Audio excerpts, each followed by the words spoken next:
हस्तरेखा और भाग्य दर्पण में आपका हार्दिक स्वागत है।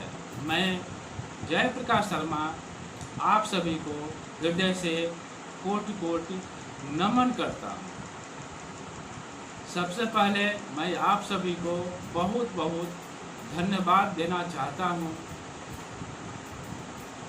आज इस वीडियो में कुछ बीमारियों के बारे में समझने का प्रयास करते हैं जो हथेली में हस्तरेखा को देख करके आप समझ सकते हैं। उसके पहले सावन का महीना है, भोलेनाथ का प्रसन्न करने का महीना है।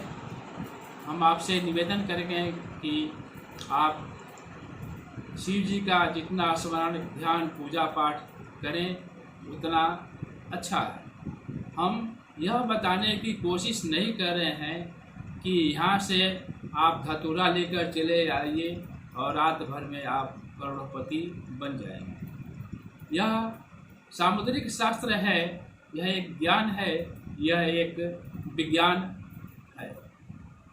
तो हम कुछ बीमारियों के बारे में समझने का प्रयास करते हैं। मस्तिष्क ज्वर, यदि जीवा रेखा पर धब्बा है, द्वीप की आकृति है तथा जीवा रेखा धूमिल है या टुकड़ों टुकड़ों में जीवा रेखा बनी है, साथ ही मस्तिष्क रेखा पर द्वीप या बिंदु का निशान है, तो जातक को मस्तिष्क ज्वर होने की शिकायत रहती है या कभी कभी मस्तिष्क पर चोट पहुंच सकती है या लग सकती है।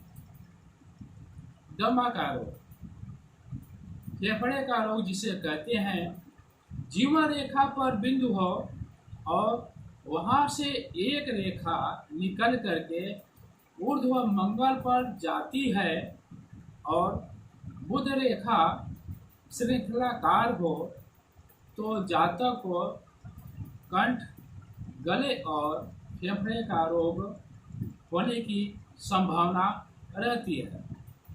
आंत्र रोग, जीवा रेखा पर धब्बा हो और वहां से एक रेखा निकल करके चंद्र पर्वत तक जाती हो और वहां पर भी जाली का निशान हो तथा वहां से भी एक रेखा गुरु पर्वत तक जाती हो, तो जातक को अंतड़ियों में परेशानी रहने की शिकायत होती।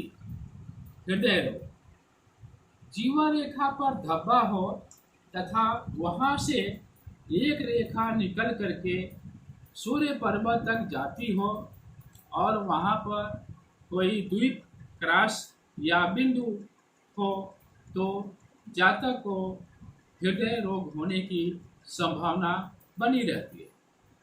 गठिया या वायु रोग, जीवन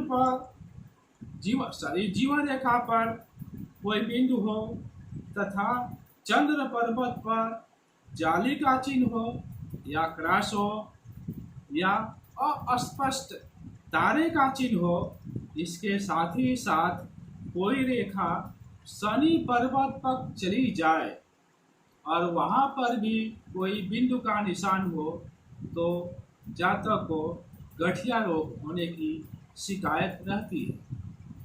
मूत्राशय या हर्निया, जीवा रेखा पर कोई बिंदु हो और वहां से कोई रेखा निकल करके चंद्र पर्वत पर जाए और वहां पर भी जाली का निशान हो और वहां पर कोई बिंदु पीले रंग की हो, पीले रंग की कोई बिंदु दिखाई पड़े, तो जातक को मूत्राशय रोग होने की संभावना बनी रहती है। स्वास्थ्य में गिरावट, कई बार आप देखे होंगे कि अनेकों बीमारियों के बाद धीरे धीरे स्वास्थ्य में गिरावट हो जाती है। उस समय देखा जाता है कि जातक की हृदय रेखा, सारी जीवा रेखा कहीं खंडित तो नहीं है, अर्थात टुकड़ों टुकड़ों में यदि जीवा रेखा है और पतली होती चली गई है, तो जातक को किसी भी बीमारी के बाद उसका स्वास्थ्य कमज़ोर होता चला जाता है और उसको संघर्ष करने की क्षमता कम हो जाती है। अंत में हम सभी व्यूअर्स से, नए नए जो भी इस चैनल को देख रहे हैं, उनसे हम निवेदन करेंगे कि आप चैनल को सब्सक्राइब करें, लाइक करें और शेयर अवश्य करें। धन्यवाद।